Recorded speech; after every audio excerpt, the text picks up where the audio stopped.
Hi guys, how are you? कैसे हैं आप? एक बार फिर से आपका स्वागत है आपके अपने यूट्यूब चैनल हक आपका। फतेह सीरीज का डे 35 होगा और आज हम डिस्कस करने वाले हैं डिपार्टमेंटल अकाउंट्स मींस विभागीय खाते। यहाँ से जितने भी क्वेश्चंस बन सकते हैं, ये नहीं डीपली हम यहाँ पर अकाउंट्स पढ़ेंगे नहीं, लेकिन हम वो सब क्वेश्चन देखेंगे जो हमारे बीपीएससी या एचपीएससी में अदर पीजीटी एग्जाम में पूछे जा सकते हैं। तो शुरू करते हैं आज की वीडियो को, but before it if you are new for on this channel, so please subscribe our channel because this is support for us. So let's begin today class. Expenses which can be apprehended to the departmental must be shown in व्यय। उन व्यय की बात कर रहे हैं, उन खर्चों की बात कर रहे हैं, ऐसे खर्चे, ऐसे व्यय जो विभाग को विभाजित नहीं किए जा सकते, जो विभागों में विभाजित नहीं किए जा सकते, उनको कहाँ पर दिखाया जाना चाहिए? क्या उनको बैलेंस शीट में दिखाना चाहिए, या ट्रेडिंग अकाउंट में दिखाना चाहिए, या general profit and loss account में दिखाना चाहिए, या नन ऑफ द अबव? इनमें से कोई नहीं। क्वेश्चन काफी इंपॉर्टेंट है और ये आयोग ने काफी बार पूछा हुआ भी है क्वेश्चन। ठीक है, तो आप इसे अच्छे से नोट कर ले। तो ये होगा आपका option C. Journal journal profit and loss account जो होता है उसमें दिखाया जाता है आपका वो एक्सपेंसेस जो विभाग में डिवाइड नहीं होता है। जब आप विभागों में डिवाइड कर रहे हैं एक्सपेंसेस को, लेकिन कोई सा एक्सपेंसेस ऐसा है जो इनमें विभाग में विभाजित नहीं हो रहा, तो उसको कहाँ दिखाएंगे? आप उसको दिखाएंगे जर्नल, जो आपका प्रॉफिट एंड लॉस अकाउंट होता है उसमें आप इसको शो करेंगे। नेक्स्ट क्वेश्चन देखते हैं। When goods are transferred from one department to another department, they are called। जब एक डिपार्टमेंट से दूसरे डिपार्टमेंट को गुड्स ट्रांसफर किया जाता है तो उसको क्या कहते हैं? क्या उसको इंटर डिपार्टमेंटल ट्रांसफर कहते हैं, या आउटर डिपार्टमेंटल ट्रांसफर कहते हैं, या इसको नो ट्रांसफर ट्रांसफर नहीं कहते, या इसको रेगुलर ट्रांसफर कहते हैं? तो करेक्ट आंसर होगा आपका ए। इसको बोलते हैं इंटर डिपार्टमेंटल ट्रांसफर। अगर आप इन आंसर की वैधता देखना चाहते हैं, ठीक है, या आप इनकी विश्वसनीयता देखना चाहते हैं कि कैसे क्वेश्चन है ये, कहाँ कहाँ तक ये आए हैं, कहाँ कहाँ ये वैलिड है और आपके एग्जाम में आएंगे या नहीं, तो आप इनको एक बार गूगल पर जहां भी सर्च करें, आप इनको सर्च करके देख सकते हैं। आपको पता चलेगा कि ये क्वेश्चन कितने इंपॉर्टेंट है। इसलिए मैं आपसे अगेन रिक्वेस्ट कर रहा हूँ कि आप इन क्वेश्चन को अच्छे से तैयार करके चलें। नेक्स्ट क्वेश्चन आपका, when goods are transferred from one department other departmental, transferring the goods should be. तो जब आप एक डिपार्टमेंट से दूसरे डिपार्टमेंट को गुड्स को ट्रांसफर करते हो, जैसे अभी पीछे बात बता रहे थे, तो वहां तो था उसको क्या कहते हैं, लेकिन यहाँ पूछा है कि उस गुड्स को क्या करना चाहिए। वो गुड्स ट्रांसफर वाला विभाग होना चाहिए, क्या डेबिटेड होना चाहिए, क्रेडिट या सब्ट्रैक्टेड? मतलब जब गुड्स को ट्रांसफर किया जाता है एक डिपार्टमेंट से दूसरे डिपार्टमेंट में, तो जो डिपार्टमेंट ट्रांसफरिंग है गुड्स गुड्स की, उसको शुड भी वो क्या होना चाहिए, डेबिट होना चाहिए या क्रेडिट होना चाहिए? भाई ये तो देखो, आप यहाँ पर भी सोच सकते हैं, ये है ए और ये है बी। बी ए ने क्या किया, ए ने गुड्स किसको ट्रांसफर किया है, बी को ट्रांसफर किया। तो इस एंट्री में पूछ रहे हैं कि बताइए इस ए को आप क्या करोगे, डेबिट करोगे या क्रेडिट करोगे? देखिए ये तो होगी एक डिपार्टमेंट की बात। अगर हम पर्सन की भी बात करते, ए भी कोई पर्सन भी होते, ए भी देने वाला होता, ठीक है, और बी लेने वाला होता, तो लेने वाले को हमेशा डेबिट करते हैं और देने वाले को क्या करते हैं, क्रेडिट करते हैं। तो ये तो यहाँ से भी क्लियर है, हमारा हमारे गोल्डन रूल भी अप्लाई हो रहे हैं। तो इट मीन्स क्या होगा, वो क्रेडिट होगा क्योंकि वो देने वाला डिपार्टमेंट है। नेक्स्ट क्वेश्चन देखते हैं। जब when goods are transferred from one department to the other department, transferring credit and department receiving the good should be. अब दूसरा क्वेश्चन यहीं से निकल कर आया हुआ था, यही पूछा था, तो अब आप इसको तो बता देंगे। मतलब ये जो ए ने दिया था किसको, बी को दिया था, ए ने बी को दिया था, ठीक है, तो ए को क्या किया था आपने, क्रेडिट किया था। आप पूछ रहे हैं कि जिसको दे रहे हैं बी, बी को क्या करोगे? तो बी को आप डेबिट करोगे। ये हमने पिछले वीडियो में बताया, तो देखो आंसर यहाँ से ये निकल गया। पिछले ही थ्योरी से आपका ये भी आंसर आ रहा है सही। नेक्स्ट क्वेश्चन देखते हैं। In the departmental accounts, in the departmental accounts expenses like director fee, खर्चे कौन से खर्चे? जैसे director fees, interest is transferring, तो ये डायरेक्टर फीस है या इंटरेस्ट है, इनको ट्रांसफर किया जाना चाहिए। कहाँ पर ट्रांसफर होने चाहिए? बैलेंस शीट में ट्रांसफर होने चाहिए, ट्रेडिंग अकाउंट में ट्रांसफर होने चाहिए, या journal profit and loss account में ट्रांसफर होने चाहिए, या profit and loss appropriation account में ट्रांसफर होने चाहिए। तो ये ट्रांसफर होने चाहिए आपके journal profit and loss account में। नेक्स्ट क्वेश्चन देखते हैं। The departmental accounting enables a business firm to maximize.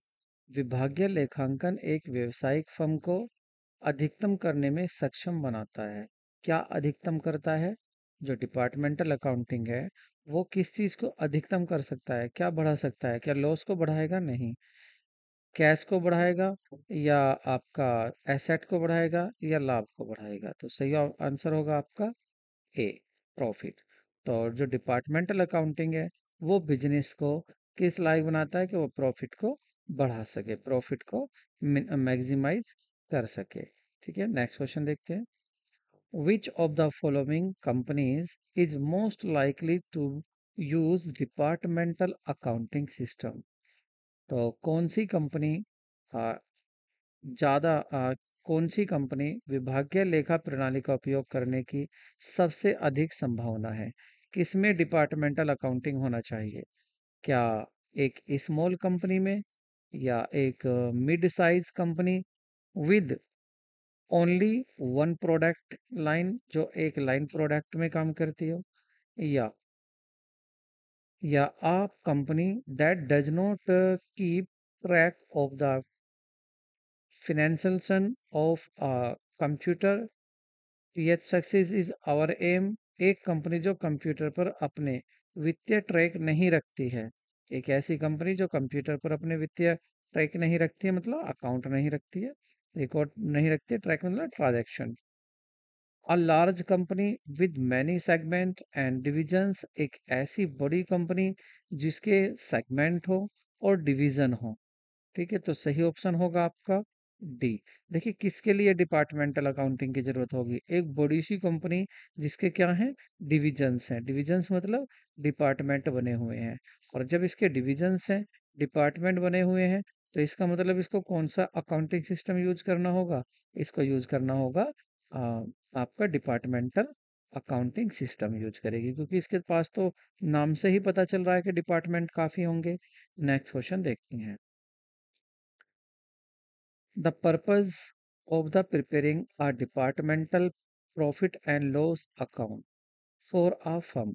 एक फर्म जो प्रॉफिट एंड लॉस अकाउंट बनाती है, लाभ हानि खाता बनाती है, उसको तैयार करने का उद्देश्य क्या है? क्यों बनाया जाता है? तो क्या so the relative financial performance of the different section of the firm, firm के जो अलग अलग फर्म के जो अलग अलग सेक्शन हैं, उन सेक्शन मतलब डिपार्टमेंट, जो अलग अलग सेक्शन है उनकी परफॉर्मेंस देखने के लिए, या estimate firms future cash requirement, के भविष्य में पैसों की कितनी जरूरत पड़ेगी इसका अनुमान लगाने के लिए, इसलिए आप departmental profit and loss account बनाते हैं, या to ensure that all likely bad डेब्ट आर प्रोवाइड फॉर, या यह सुनिश्चित करने के लिए कि सभी संभावित जो डूबत ऋण है, खराब ऋण है, वो प्रदान किए जाएंगे, ये देखने के लिए, या सुनिश्चित करने के लिए कि फर्म द्वारा अनुमानित छूट अधिक न हो, ये देखने के लिए पेंडल अकाउंट बनाते हैं। तो सही आंसर होगा आपका ए। मतलब आप इसमें देखते हैं कि अलग अलग डिपार्टमेंट जो है उनकी रिलेटिवली फाइनेंशियल परफॉर्मेंस क्या है, ये देखने के लिए आप departmental profit and loss account बनाते हैं। ठीक है, ऑप्शन आपका ए करेक्ट होगा। नेक्स्ट क्वेश्चन देखते हैं। when preparing a departmental when preparing a departmental trading and profit and loss account, जब ट्रेडिंग या प्रॉफिट एंड लॉस अकाउंट बनाए जाते हैं डिपार्टमेंटल, तो the best method of the allocating expenses between departments is, तो सबसे जो अच्छा, सबसे जो उपयुक्त मेथड होता है, सबसे अच्छा तरीका जो होता है, वह कौन सा होता है? विभागों के बीच व्यय को आवंटित करने के लिए सबसे उपयुक्त तरीका कौन सा है? तो क्या A, to allocate expenses to each department in proportion of the sale of the departmental, मतलब प्रत्येक विभाग को उस विभाग की बिक्री के अनुपात में खर्च आवंटित करने के लिए, या to charge against each department those costs which are within its control, या प्रत्येक विभाग के विरुद्ध उन लागतों को चार्ज करने के लिए जो उनके नियंत्रण में होती हैं, या option C, to allocate expenses to each department in proportion to the purchase of that department, means प्रत्येक विभाग को उस विभाग की खरीद के अनुपात में खर्च आवंटित करने के लिए, या इनमें से कोई नहीं। तो सही आंसर होगा आपका बी। क्या होता है? देखिए, हम जो आपके अगर व्यापार खाता, डिपार्टमेंटल ट्रेडिंग अकाउंट या प्रॉफिट एंड लॉस अकाउंट तैयार करते समय विभाग के बीच व्यय आवंटित करने के लिए सबसे अच्छा तरीका क्या है? सबसे अच्छा तरीका ये है कि प्रत्येक विभाग के विरुद्ध उन लागतों को चार्ज करने के लिए जो उनके नियंत्रण में हैं, उनको चार्ज करने के लिए हम ट्रेनिंग या ये बनाते हैं आपका P and L account. Option आपका बी सही होगा। नेक्स्ट क्वेश्चन देखते हैं। Which allocation method should be use for rent expenses, किराया व्यय के लिए किस आवंटन पद्धति का प्रयोग करना चाहिए? तो सिंपल आंसर होगा आपका इसका फ्लोर स्पेस। नेक्स्ट क्वेश्चन देखते हैं। Which allocation method should be use for canteen expenses, canteen expenses के लिए कौन सा होना चाहिए? उसमें देखने चाहिए सेल्स परचेज या फ्लोर स्पेस, उसमें देखना चाहिए आपको नंबर ऑफ वर्कर्स। ठीक है, नेक्स्ट क्वेश्चन देखते हैं। Expense which can not be appointed to the department must be so in the, व्यय जो विभाग को विभाजित नहीं किए जा सकते, बैलेंस शीट में दिखाए जाने चाहिए, या ट्रेडिंग अकाउंट में दिखाने चाहिए, या प्रॉफिट एंड लॉस अकाउंट में दिखाने चाहिए, या इनमें से किसी में नहीं दिखाने चाहिए? तो ये दिखाने चाहिए आपके प्रॉफिट एंड लॉस अकाउंट में, ऐसे खर्चे जो किसी डिपार्टमेंट को नहीं दिए जा सकते। इसको 1 मिनट में सही कर देता हूँ यहाँ पर।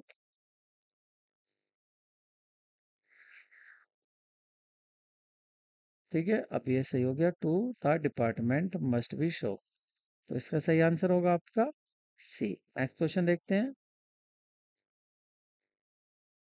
सो नेक्स्ट क्वेश्चन है आपका, डिपार्टमेंटल अकाउंटिंग फैसिलिटेट्स, किस चीज़ की सुविधा होती है इससे, डिपार्टमेंटल अकाउंटिंग से?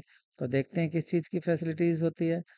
कंपैरिजन ऑफ ट्रेडिंग रिजल्ट, जो ट्रेडिंग रिजल्ट होता है उसको हम कंपैरिजन कर सकते हैं, तुलना कर सकते हैं। Intelligent planning and control, planning और कंट्रोल में हमें ये बुद्धिमत्ता मिल सकती है। या एवेलेटिंग डिपार्टमेंटल परफॉर्मेंस, जो डिपार्टमेंट की परफॉर्मेंस है उसको वैल्यूएटिंग कर सकते हैं। तो ये तो बात सभी सही है, कंपेरिजन भी कर सकते हैं और प्लानिंग में भी हेल्प हो सकती है, आपकी वैल्यूएटिंग भी हो सकती है, इवेलुएटिंग डिपार्टमेंटल परफॉर्मेंस, हर डिपार्टमेंट की परफॉर्मेंस चेक की जा सकती है। तो इसका मतलब आंसर क्या होना चाहिए? ऑल ऑफ द अबव, ऊपर के सभी। नेक्स्ट क्वेश्चन देखते हैं। डिपार्टमेंटल अकाउंटिंग हेल्प्स इन, तो डिपार्टमेंटल अकाउंटिंग हेल्प्स करती है किसमें? क्वेश्चन देखिए, ऐसे भी पूछा गया था, दोनों तरह से आपको बता रहे हैं। Evaluating the trading result of each department separately, separately देख सकते हैं, बिल्कुल देख सकते हैं सेपरेटली, अभी तो इसका बात हुई थी। इफेक्टिव प्लानिंग एंड कंट्रोल होता है, ये भी बात सही है, डिपार्टमेंट, हर डिपार्टमेंट पर आप इफेक्टिव और अच्छे से कंट्रोल कर सकते हैं, प्लानिंग कर सकते हैं, ये भी बात सही है। फिर कह रहे हैं दोनों, ए और बी दोनों सही हैं, बिल्कुल सही है, तो ऑप्शन आपका सी ही सही होगा, और डी नहीं होगा क्योंकि डी में कह रहा है none of the above. Next question देखते हैं। Selling commission expenses. कौन सी बात हो रही है? सेलिंग कमीशन एक्सपेंसेस की बात हो रही है। Is appropriated among department. मैं 1 मिनट इसको सही कर देता हूँ, डिपार्टमेंट और एमंग दोनों एक जगह है। अब ठीक है, ये तो among in the proportion of. विक्रय कमीशन व्यय को विभागों के बीच अनुपात में विभाजित किया जाता है। Average stock carried by each department, क्या इस अनुपात में, मतलब प्रत्येक विभाग द्वारा किया गया औसत स्टॉक कितना है उसके अनुपात में किया जाता है, या number of unit sold each department, या हर डिपार्टमेंट ने जितनी यूनिट्स बेची हैं उसके अनुपात में इनको डिवाइड किया जाता है, या सेल ऑफ ईच डिपार्टमेंट, या जिस डिपार्टमेंट ने जितनी सेल की हैं उतना सेलिंग एक्सपेंसेस कमीशन उसमें डिवाइड किया जाता है, या सेल ऑफ सिंगल डिपार्टमेंट, या किसी एक सिंगल डिपार्टमेंट की सेल देख लेते हैं, नहीं, सिंगल डिपार्टमेंट की नहीं, सभी डिपार्टमेंट की सेल को देखा जाता है, उसके अकॉर्डिंग ही सेलिंग कमीशन एक्सपेंसेस को चार्ज किया जाता है। तो ऑप्शन आपका सी सही होगा। नेक्स्ट क्वेश्चन देखते हैं।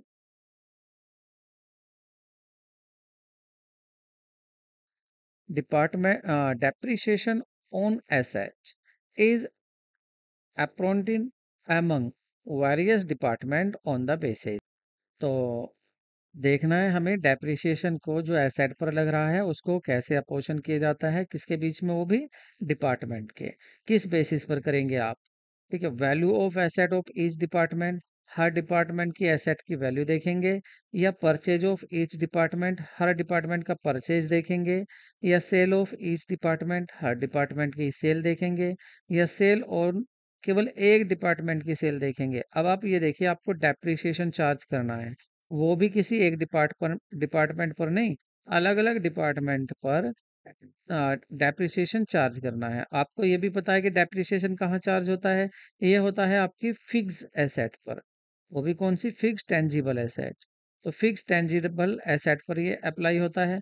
अब आप ये देखिए, फिक्स टेंजिबल एसेट मतलब एसेट की बात हो रही है, तो क्या यहाँ एसेट की बात हुई बी में? नहीं। सेल में सी में हुई? नहीं। और लास्ट में ये डी था, डी में हुई? ये आपका डी है। डी में क्या बात हुई? नहीं। किसकी बात हुई है? केवल यहाँ पर बात हुई है एसेट की, ऑप्शन ए में। तो जब हर डिपार्टमेंट की अलग अलग एसेट देख लो, जिसके पास जितनी एसेट हो उस पर उतना डेप्रिसिएशन चार्ज हो जाएगा। मैं आपसे ये नहीं कह रहा अकाउंटिंग सीखो, बट मैं एक जनरल बात बता रहा हूँ कि अगर आप अलग अलग डिपार्टमेंट पर चार्ज करना चाहते हैं डेप्रिसिएशन, तो उसकी ये तो देखेंगे किसके पास कितनी एसेट है। तो सीधा सा ऑप्शन आपका ये आ रहा है, गलती होने की चांसेस ही नहीं है। नेक्स्ट क्वेश्चन देखते हैं। एक्सपेंसेस ऑफ रेंट, किसकी बात हो रही है? रेंट की। Is apportioned among various department on the basis. तो जो बीच किराए, जो विभागों के बीच किराए का खर्चा है उसको कैसे बंटवारा होगा, कैसे विभाजित करोगे उसको? हर डिपार्टमेंट की सेल देखोगे, या फ्लोर एरिया ऑक्यूपाइड देखोगे, किसके पास कितना एरिया है अलग अलग डिपार्टमेंट पर। बात यहाँ किराए की हो रही है, किसकी बात हो रही है? किराए की।